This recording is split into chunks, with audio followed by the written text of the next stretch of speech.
Hi friends, இன்றைக்கி நம்ம சேனலில் ஒரு கேரளா ஸ்டைலில் சூப்பரான மீன் குழம்பு எப்படி செய்யலான்னு பார்க்கலாம். ஃபஸ்ட்டு மீனை கழுவி தேவையான புளி கரைசல், கொஞ்சம் உப்பு சேர்த்து ஒரு 2 மணி நேரம் நல்லா ஊற வச்சுக்கோங்க. ஊற வச்சு இப்படி மூடி எடுத்து வச்சுக்கோங்க. தேங்காய், சீரகம், சின்ன வெங்காயம் போட்டு அரைச்சி எடுத்து தனியாக வச்சுட்டேன். ஒரு தக்காளி எடுத்து இப்படி மிக்சியில் அரைச்சி வச்சுக்கலாம். இஞ்சி ஒரு துண்டு எடுத்து இப்படி தட்டி வச்சுக்கோங்க. இப்போ ஒரு பெரிய வெங்காயத்தை கட் பண்ணி வச்சுக்கோங்க. இப்போ மீன் நல்லா ஊறிடுச்சு. இப்போ வாங்க குழம்பு செய்ய ஆரம்பிக்கலாம். ஒரு கடாயில் 2 ஸ்பூன் எண்ணெய் ஊற்றிக்கோங்க. அதோட ஒரு 1/4 டீஸ்பூன் வெந்தயம் சேர்த்துக்கலாம். வெந்தயம் நல்லா ப்ரௌன் ஆனோடனே அறுத்து வச்சுருக்க வெங்காயத்தை சேர்த்துப்போம். இது நல்லா வணக்கிக்கலாம். இப்போ நம்ம தட்டி வச்சுருக்க இஞ்சியை இதோடு சேர்த்துட்டு இப்போ மசாலா சேர்த்துக்கலாம். 2 ஸ்பூன் மிளகாத்தூள் நான் சேர்த்துருக்கேன்.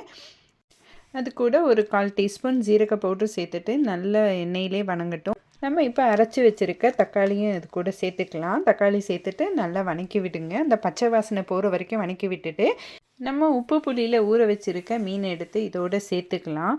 இந்த மீனில் நல்லா இப்போ உப்பும் புளியும் நல்லா பிடிச்சிருக்கும். அதோட இப்போ நம்ம காரத்தையும் நம்ம சேர்த்துறோம். இந்த மாதிரி செய்யும்போது நமக்கு ஈஸியாகவும் இருக்கும், ரொம்ப டேஸ்டியாகவும் இருக்கும்.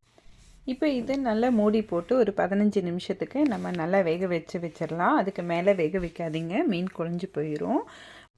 இப்போ மீன் குழம்பை நம்ம இறக்குற நேரத்தில் நம்ம அரைச்சி வச்சுருக்க தேங்காய் கரைசலை இது கூட சேர்த்துக்கலாம்.